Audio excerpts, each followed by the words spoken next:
And so I was able to kind of tell that in a relatable way to students. And the humor just followed me from comedy into the talking to students, just setting them up to share funny stories and asking them questions. And I'm glad we're talking about comedy here because we're recording this at my house. I'm doing my best. I have not recorded a podcast here at my house in a while, and we got a new dog recently, and the dogs are barking in the background, and I'm sure people will be able to hear it.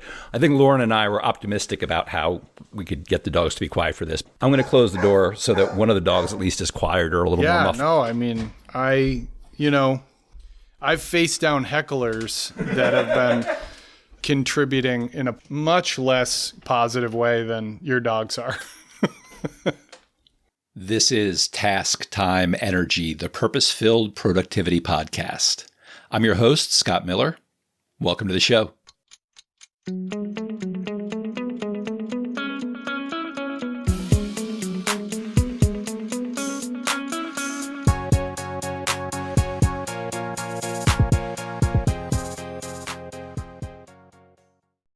Welcome, everyone. Our guest today is Colin Ryan. Colin is a comedic financial speaker.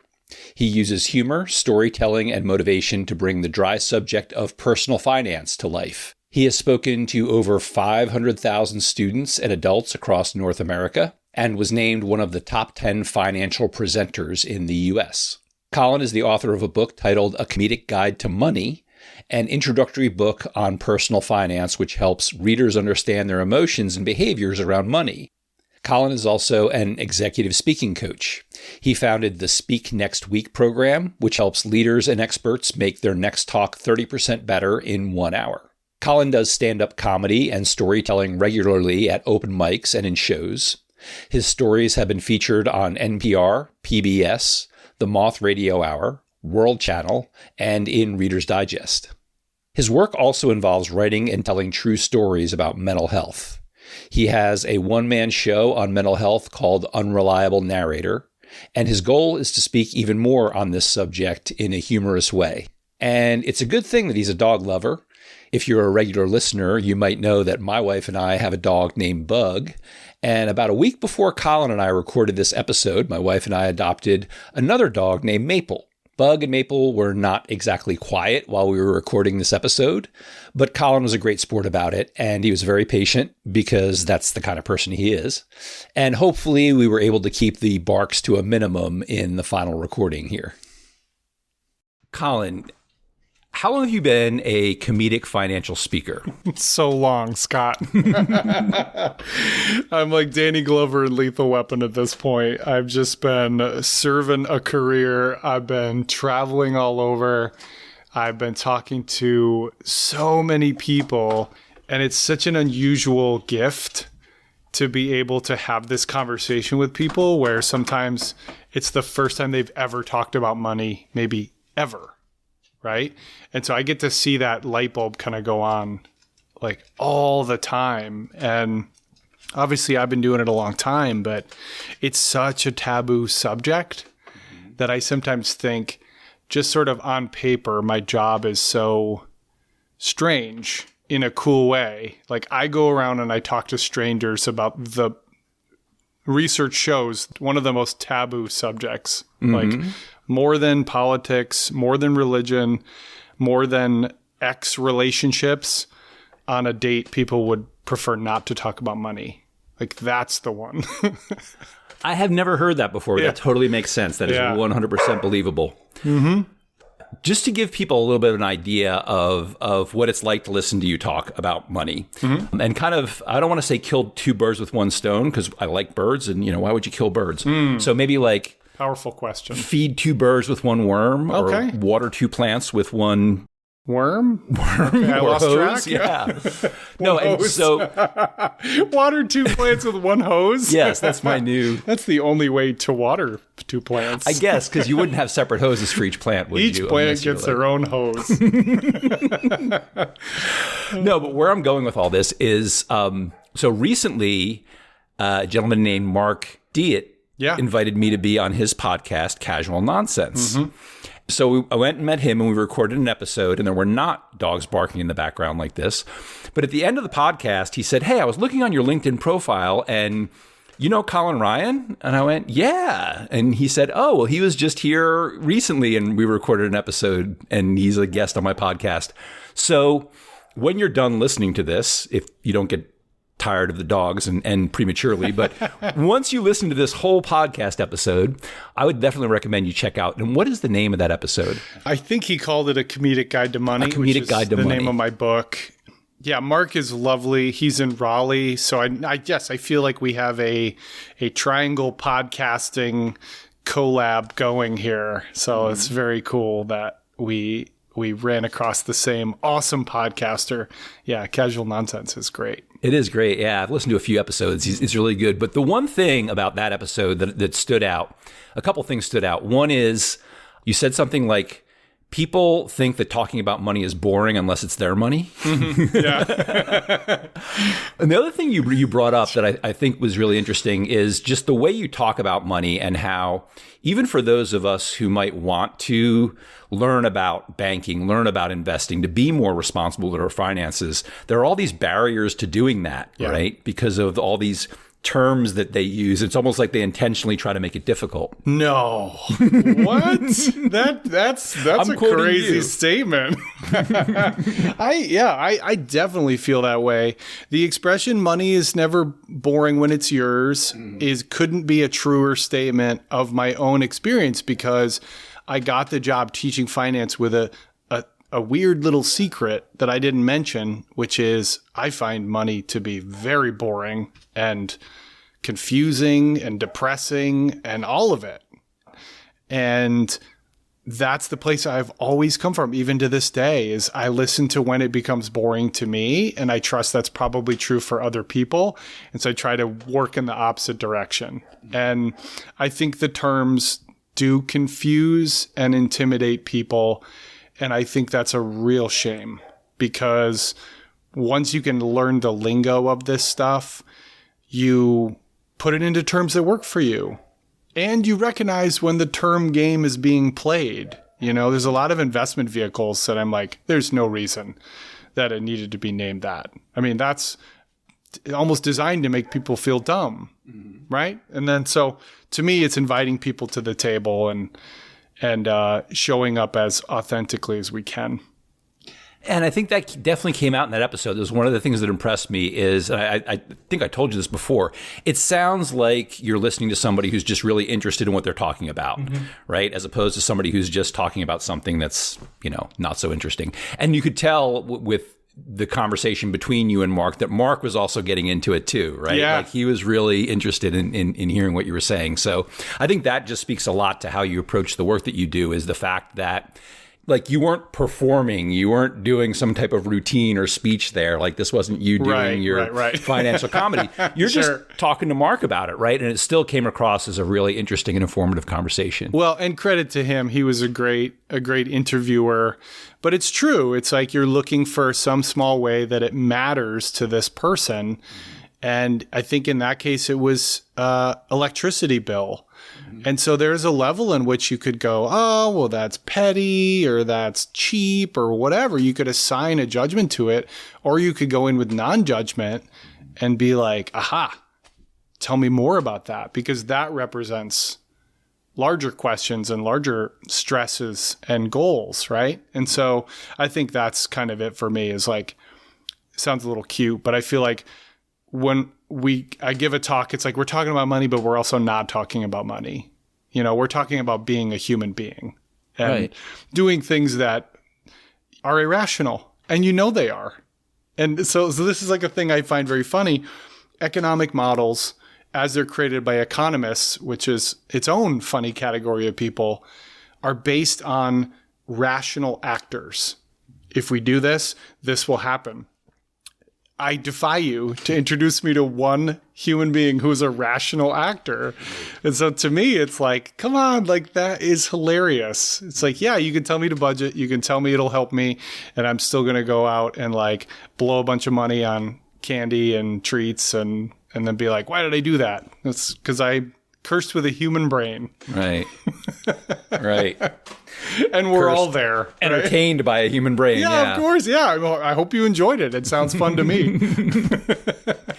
And the other thing that you all talked about in that episode, what was really interesting, is mental health. The conversation shifted to that. And again, something that you're able to talk about in just this really accessible way where, a very, for a lot of people, taboo subject or uncomfortable subject to talk about. And you have just a great way of talking about it in an open way and authentic way that, again, you could tell Mark was genuinely interested in the conversation that you all were having. Well, thank you. Yeah, I think that's become something that I didn't necessarily choose as something I wanted to be public about until I started to feel obligated to. Behind the scenes of my career as a professional speaker, as a person who, let's face it, gets applause and a paycheck at the end of a speech, on paper, I should be deeply fulfilled and deeply happy and engaged in what I do. But life is long. If you do anything over and over again, you start to find, some melancholy creep in or some restlessness creep in. And also, when people are clapping for you, it's easy to feel like a phony. The things I'm teaching are not rocket science. And so I'm prone to that questioning of, do they need me? Am I offering enough value? Which is a classic imposter syndrome kind of line, right? Are you expert enough for this group, right? It's like, well, that's a non-measurable goal forever, but it creeps in. So I started, I've had the experience over the years, somebody who manages depression and anxiety. I'm actually bipolar 2, which is something I didn't learn about until only a few years ago. So most of my career, Scott, I was struggling with depression. I was struggling with social anxiety. And then I would get on stage and talk and look at 1,000 faces looking at me, or they'd put me on one of those cameras with the big screens, so here I am. Think about when you don't feel like you want to be seen, when you feel in self-doubt and in, all of that. And now you turn around and there's your face on a huge screen. It's a little bit surreal, but I think it's not any different than what other people experience. That's the same battle to get up and go to work, to get on a Zoom meeting or an interview with somebody who intimidates you. It's all the same battle. And so for me, I've seen such progress in my own life that I feel obligated to share my story and to show up for other people so that they know that they're not the only one who feels this way and that it's not always going to feel this way.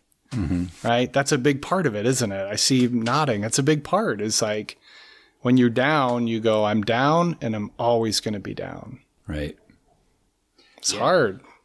That is one of the things that adds almost a little more layer of misery on top of it is you feel like you're always going to be this way, or I'm the only one, or I'm the worst, right? Yeah. Those are like the 3 horsemen of the apocalypse almost, right? Sure. Yeah. They just run in a cycle. Yeah. Yeah. Yeah. There's so many interesting things about the work that you've done and how you got into all this that I think tie into what we talk about in this podcast, which is some of it's finding purpose, right? Spending our time in a way that seems purposeful and meaningful. But the thing that we talked about as a topic was travel, which you do a lot of. And I think that would be really interesting for people to hear about, because I know as somebody who's done a few jobs that required a lot of travel, constant travel, being away from home a lot, there's a whole realm of time management and schedule interruption. And how do you try to live anything resembling a healthy life when you're traveling so much? Yeah. And I think for people who do travel or end up in that kind of situation, even, temporarily, it would be good to hear about your experiences. So what has that been like for you to travel so much? Yeah. And I would add to that, another layer is money. It factors into travel and mental health. These are all things that have to be managed when you travel a lot. So I had a dream back in my mid-20s when I hadn't really traveled much and I kind of wanted to make my mark on the world. and I would listen to podcasts of comedians. I was always into comedy. And they would talk about all these little clubs that they'd played. And they'd be like, yeah, I was in Bloomington, Indiana, and I was at that spot. And they'd go, oh, yeah, the Laugh Factory. I've been there. This dynamic, I was like, I want to be one of those people who has been places, you know? And I feel very fortunate that with the job I do, I experienced lots of places around America in a very small window of time, but I experienced them with a completely open heart, open eyes. Like, I'm looking to chat with people. I'm in a positive state because I'm giving a talk at some point while I'm there. I am managing my energy and my mental health, you know, so I'm very open to that. And so I would say, you know, to summarize it, I've had the best conversations ever with like shuttle drivers or the Hertz rental desk person, Airbnb hosts. People will surprise you if you make space. If you like really get off your rush and just be like, how's your day going? Mm-hmm. And I have had people in like rental desks make these comments like, well, I'm above ground, so it's a good day. You know, and it's the kind of stuff we joke and yeah. But if you let that in, you're like, that's amazing. That's a great philosophy on life. Like, thank you. You know, Steve, I appreciate that. You mind if I remember that and I tell that to people? That kind of thing. Mm-hmm. Another thing I do is I Airbnb, and that's allowed me to meet local people, which I just find is less isolating than going to a hotel, even though that might be nicer or more predictable. And I went to an Airbnb in Devil's Lake, North Dakota. And so on paper, it was like, yeah, I'm probably going to die. It was like you go through the town of Devil's Lake and then you go out past the reservoir and turn on a dirt road. And like I parked and I was like, this is not good. Wow. I'm going to get chased through a cornfield like by midnight, you know? And then you meet the people and they're just sweet. And they're just like, oh, we're actually going to come to your talk, you know? Oh, wow. And so you end up just once again meeting very kind, normal people. So I think with all the division and all the news stories about how there's danger everywhere all the time, and I don't want to make light of that, I think these stories get lost, that we're mostly alike. Mm-hmm. Like, take a person who disagrees with you in some way, you mostly have things in common.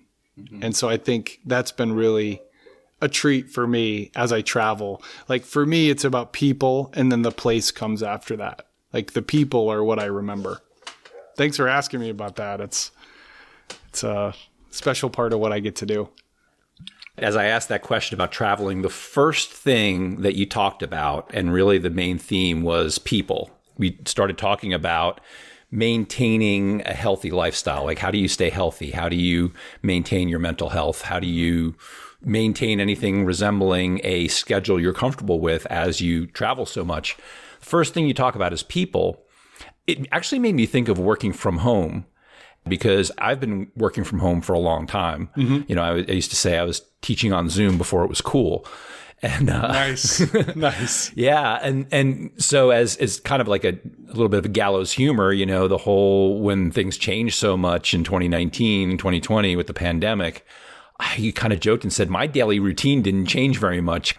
But the one thing I realized that I have to be careful of was when it becomes harder to actually just say, hey, I'm going to go out and spend some time with other people. That's the big difference that I noticed when everything was shut down and we were all isolating so much, was just those occasional times when I would go hang out in a coffee shop. And when we're not doing that as much, that actually had a surprising impact. You know, as much as I think, oh yeah, I'm kind of naturally an introvert, I don't mind spending all day at home alone. And yet, when you take away even any amount that I was spending time with people, that had a big impact. And it seems in so many aspects of our life. I mean, if you talk about somebody who's really happy with their job and the work that they do, the office they work in, the people they work with, it is the people that make so much of a difference. You know, you could have someone who really loves the work that they're doing, like an engineer who's working on exciting projects. Yeah.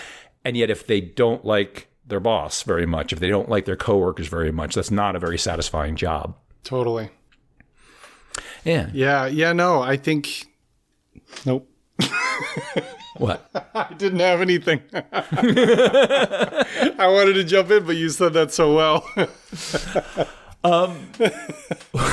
I will say this, it has been challenging. For me, COVID was a huge change in my life. I do work from home as well, and I'm comfortable with that for the most part. But yeah, with COVID, everything also went virtual, all my talks. And I'm so grateful to be back to this version of it that I know more and that I enjoy more, because just like when I give the talk, it's like they're my show, if that makes sense. And I don't mean in the sense that I'm picking on them or anything. I mean in the sense of like, I want to play these instruments. I want to get these instruments involved, right? So there are students there, there are faculty there who are just there to sit and observe, but I can see their body language when they're nodding and when they're laughing or they nudge the person next to them. And I'm just like, what came up? Tell me. Mm-hmm. What's funny about that? What's your example of that? And so that's really become the way I approach speaking, is I ask a lot of questions and then I watch people's responses and I make it safe for them to jump in. And so one of the funny challenges of my work is people are like, well, how do you make money funny? Like, what's your kind of shtick?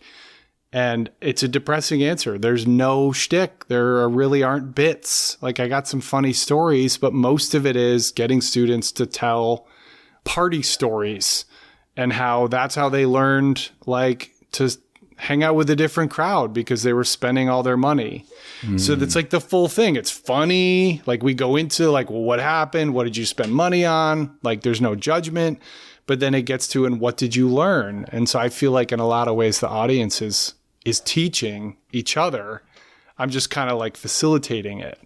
So I think that for me, being around that energy it's like medicine, you know? So I do it over Zoom and it goes pretty well, but you know, it's not quite the same. I think people are a little bit more shy because it's kind of like we're all speakers. You know what I mean? Like, if I start talking, now my face is on everybody's screen, like that's a lot of pressure. So I kind of like talking to people in their seats. And yeah, I get a lot of energy from getting people to feel safe enough to open up and give their examples. Yeah, which is a great shift, because I know, you know, from teaching myself for so long, there is that expectation we set for ourselves, or that we learn somewhere along the way that, oh, I'm the teacher, so I'm supposed to be the one up here giving all the information. Yeah. And when you make that shift to making it much more interactive and getting people to participate and share their thoughts and their stories, it makes the entire group feel like they're much more involved or invested in what's going on. You're reminding me, years ago, I started out speaking in high schools, and someone asked me to give a talk on bully prevention because there's kind of funding for that. You know, teaching finance as a guest speaker in a high school is sort of, it's not a thing that there are organizations to support it. So you need like a company to provide it. But someone asked me to give a talk on anti-bullying. And I read this interesting fact. They said, when one person is bullied, we're all bullied. Like, when we observe that, it's as though it's happening to us. And the example I can think of is when a celebrity is at the beach and they don't look their best, and somebody like in a, you know, hedge 300 yards away with a high-tech camera gets a photo of them, and it's like, look who got, you know, fat or whatever. It's just this horrible like headline. We all in some way see that and feel like, oh man, I gotta diet. I gotta look my best. Like, when that person is bullied, we're all bullied. And so I try to do that in reverse as a speaker. My idea is, if I can lift you up, then we're all going to know that it's okay to be lifted up. Like, oh, that person shared, they spent all that money on sushi and coffee, but he didn't make fun of them or judge them. He like laughed along with them. Oh, cool. So now maybe my decision to buy that car that I couldn't afford and and have to go back on the lease and I regret that and it was a big mistake, maybe that suddenly doesn't feel quite as shameful and negative, right? And so that's kind of the vision I have is like, if I can lift this person up, it's like I'm lifting other people up. And of course, I benefit just from being around that energy, of course. Yeah.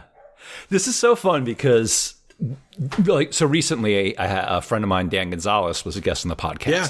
And he runs a nonprofit called District C, where they're basically doing, and to say it very broadly, like leadership and teamwork training for high school students. Mm-hmm.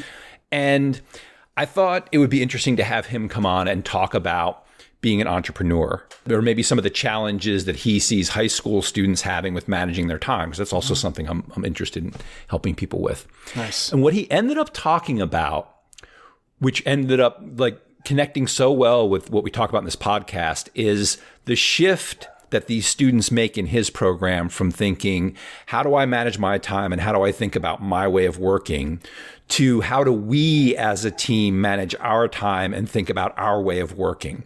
And that shift that he sees students go through in his program, and that ended up just being a really interesting topic of conversation, is the shift from I to we. Yeah. And it's interesting because the same thing's happening here, right? I'm thinking, oh, maybe Colin will share like his workout routine that he does on the road, or whatever. Yeah. And yet the thing that comes up is the connection with other people and how valuable that is, which I just think is a really cool theme that keeps coming up so frequently. That's really interesting. I think connection is so important to me and I thrive off of it. But you're right. It also is, it's an opportunity for learning and for growing my understanding of what it means to be a person, right? So to me, connection is non-judgment. It's curiosity. I know I have my opinions on things, but I'm really here to honor this person and to hear what they have to say. And so, I get a tremendous sense of energy and enlightenment from that. So I'll give you an example. I start out as a financial speaker. This is like early in my career, and I get asked to talk to a group of teen moms. It's an alternative high school program. They've all had to drop out of typical 4-year high school because they have kids. So they need childcare. And so I go in there and a credit union has brought me in, and the person in the credit union is like wearing like a suit and expensive shoes. And I come in and I tend to just wear jeans and a plaid shirt, but I go in there as a man, as a white man, as a middle class man. And I go in there and I have some assumptions I don't even know that I have when you say these are a bunch of young moms on welfare, right? Like I'm not a judgmental person, but I definitely have some conclusions that I've been taught to have. One of them being they're bad with money. So I go in there and I ask them, if I gave each of you $100, what are the first 3 things you would spend that money on? And they go, gas for my car, baby formula, and cigarettes. And I thought, there's nothing in there that I can fault as being impulsive, out of control, something to poke at, right? Yeah, the cigarettes one's not great, but it's also an addiction. It's also an addiction that is marketed to us openly by major companies. They spend their money on gas for their car and formula for their babies. And I just felt this feeling of like, oh yeah, I don't understand this audience, actually. My assumptions have not set me up to understand this audience. So I did something that at the time was very shocking, but I guess now is maybe more within my mentality as a speaker, although this is a dramatic version. I said, you know what? I had a bunch of stuff I wanted to talk to you about today and teach you, but I think actually I'm just going to sit down and I just want to ask you some questions. And I want to hear from you what you know about money, what you've learned. And so I sat down. We had this conversation, me and there's like 15 or 20 young moms, and they were funny and they were honest.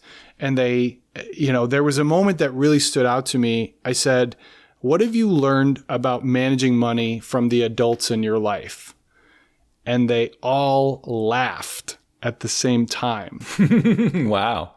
And it really affected me because in that moment I realized, they need to unlearn more than they need to learn. They're in an environment where they're not being mentored and guided, which is not any different from other people in other situations, but super fascinating to be like, the obstacles they face are a lot more than I was prepared for.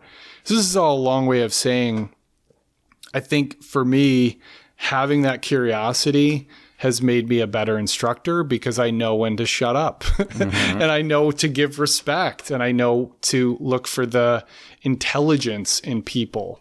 And so I have to thank that group because I kind of went, oh, wow, like teaching this topic based on crude generalizations is a huge waste of time. It's a huge missed opportunity, frankly.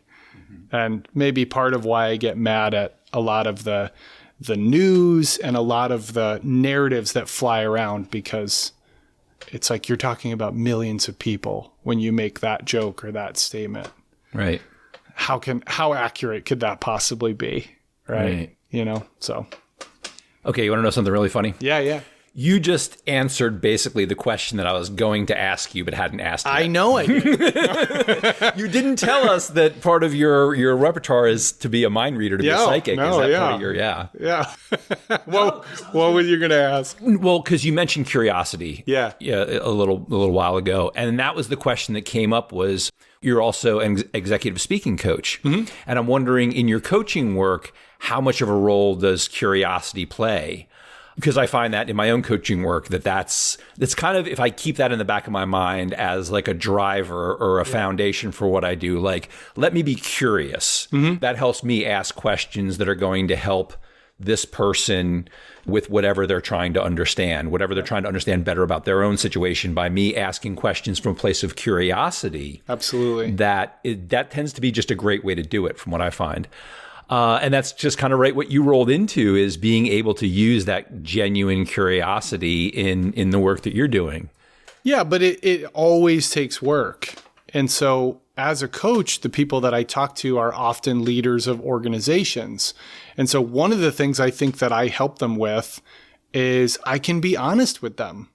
I'm not on their payroll. I think there's a lonely at the top issue for a lot of these leaders, and they want to grow, and public speaking is really hard and they have to do it a lot. And so they come to me and they're very, I think, quite vulnerable and ready to do the work, because this is a very insecure driving thing to get in front of people and to feel like you're not doing a great job. So where I have to be curious is I have to sort of, as they say in poker, like play the man, not the cards, right? So this leader comes to me and they've got a big talk coming up, but I have to be listening for, are you advocating for what you need as a presenter? Are you letting Joe Schmo tell you, here's the agenda of what I want you to talk about?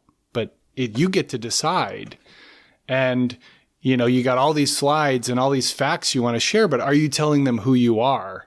So I think that's something I love about coaching is I get people to craft their story and tell their story. And they all have these great stories of key moments when they did something brave, right? When they bet on themselves. And then I just get to go, people need to hear that story. Yes, all your lessons are great, but like people need to see you at 20 with every obstacle, ahead, and that you pushed through to get to where you are now and how you did it. So I think part of my job is being curious enough about people that they then become curious themselves about, my story is cool. People do need to hear not my fascinating data, but just who I am. So I do coach a lot of speakers. I do want to give your listeners something tangible about managing energy.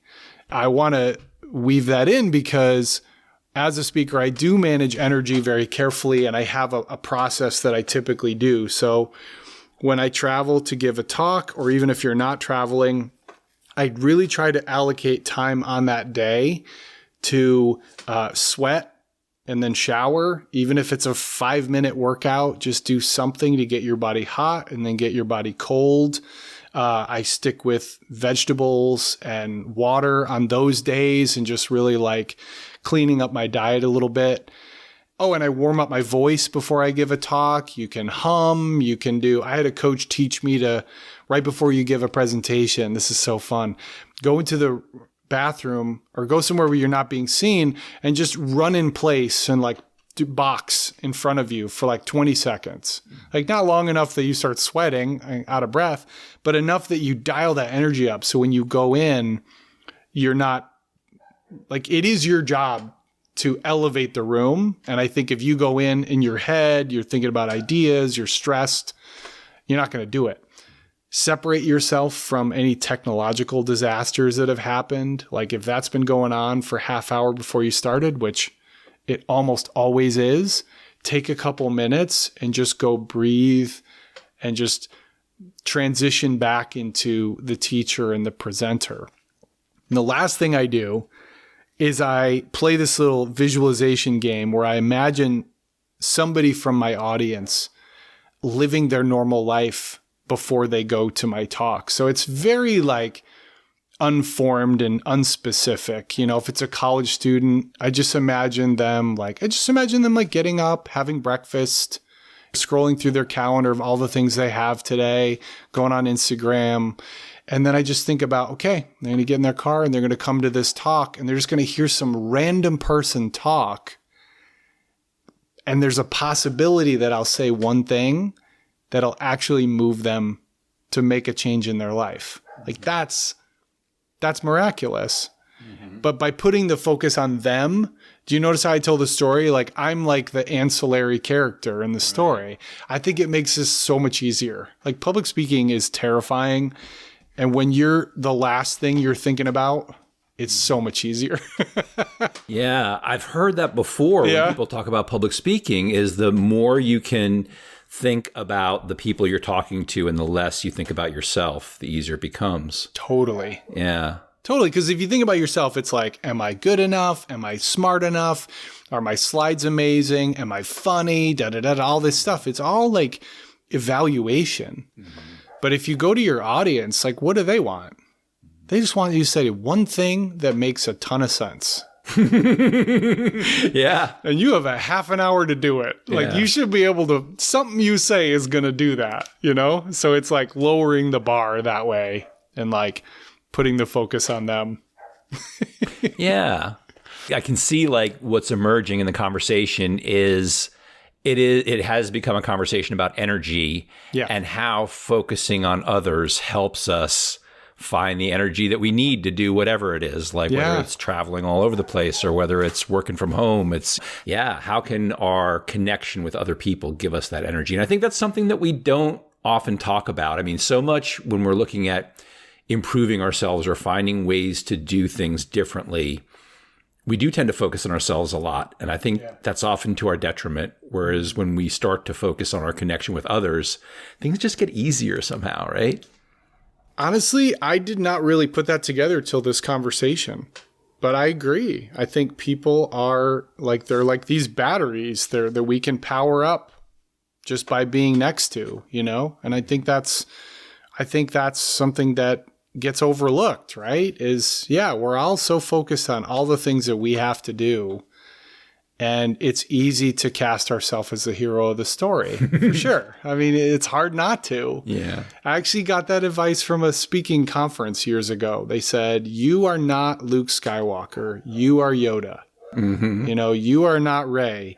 You are Yoda. You know, that is so hard to remember because you're the one with all the knowledge and you're standing at a different height and there's a spotlight on you.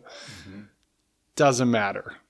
Like, whatever, for an hour, you're on that stage. You're going to come off. You don't live there, right? Mm-hmm.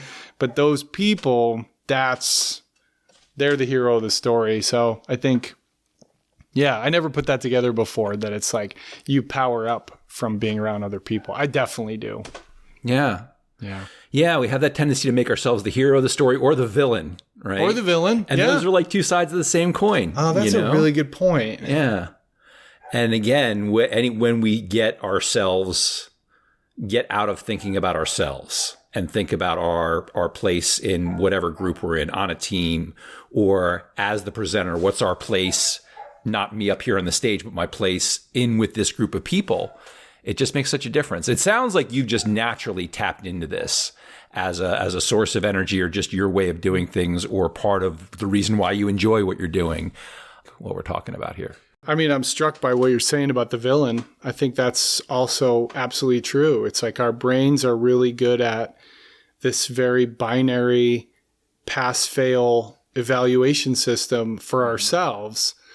And then it's like, you're right. Whenever you go to, well, what do other people think of you? It's like, well, A, they're probably not thinking about you at all. Right. That's the most likely scenario. And then if they are thinking about you for a little, they're thinking generally positive things. So yeah, we have this inner narrator. I call it the unreliable narrator. That is just like, you're the hero, you're the villain, you're the hero, you're the villain. You know, you'll never get past this. You'll never be forgiven for this. And it's like, other people are like, no, you're fine. You know? Yeah. It's so much more sustainable. Yeah. Just as you would be to them. Right? Yeah. Yeah. Well, that's the big part, right? That we often neglect is, well, you know, in the same situation, how would you look at other people? We're very often more forgiving of other people than we expect them to be of us. Yeah. Yeah. Why is that? I don't know. I don't know. It's no bueno. The mind is a terrible thing. We're very hard on ourselves. You know who's really been a hero of the story is Bug and Maple. I mean, they've really allowed us to have this conversation. It was touch and go there. It was a little dicey there for a while. Yeah. Yeah. Bug was making her opinion known. Yeah. Yes. Thank you for your patience with that too. With our barky dogs. I have too. So yeah, I want to be respectful of your time. I think this has been a great conversation. So I think two last things before we go. So one is a question that I ask everyone on the podcast. Okay. Which is, what is your dream right now? Oh, good question. I noticed you asked that question, but that's always, I was like, I should prepare. That's always a hard question for me. I tend to get stuck in where I'm at right now. And so if I pop my head up and say, what's my dream? My dream would be to spend more time with people through the work that I do. I think that one of the things that happened since COVID, and it's changed a lot since, because business has gotten better and I do more travel to speak, but a lot of time just on my own in my work environment, a lot of time in my own head, and so much that I want to share with people.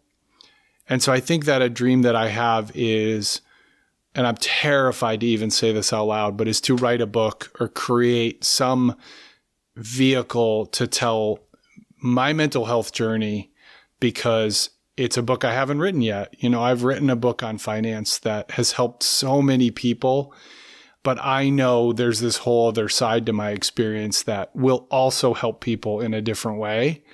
And believe it or not, I have some great, great stories of moments where I was struggling with depression, but then something happened that pulled me out of that and showed me that there was hope.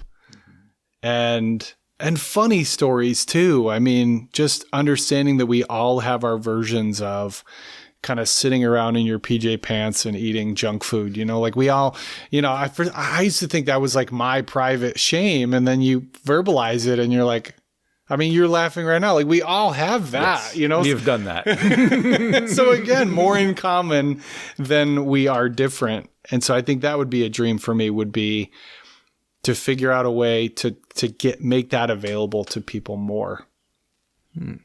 Excellent. Thank you for sharing that. Sure. Thanks for asking. I'll look forward to reading that book someday. Oh, boy. The last one took 4 years to write, so I think you can hear my trepidation. Yeah, it's a big undertaking. Yeah, I need a book coach this time around who can say, okay, get out of the house now. You've been writing for too many hours. Yeah, I can see how that would be useful. Yeah. Talk about time management. It's yeah. Pulling you out of sometimes time management involves pulling you out of that thing that you're Yeah. Oh, yeah. My first book, I only needed to write 50,000 words, which is what I discovered after I wrote 75,000 words, that's a big overshot. I mean, I was a lot of content, a lot of hours. I kind of went, I wish I'd known that. I could have stopped like 3 months ago. If anybody would like to know more about what you do, your speaking, your other work, your book that's out right now, where can they find that information? Easiest place to find out about what I do is on my website, colinryanspeaks.com. I am occasionally on Instagram and LinkedIn, same thing, Colin Ryan Speaks. And I'm also making more and more video content on YouTube.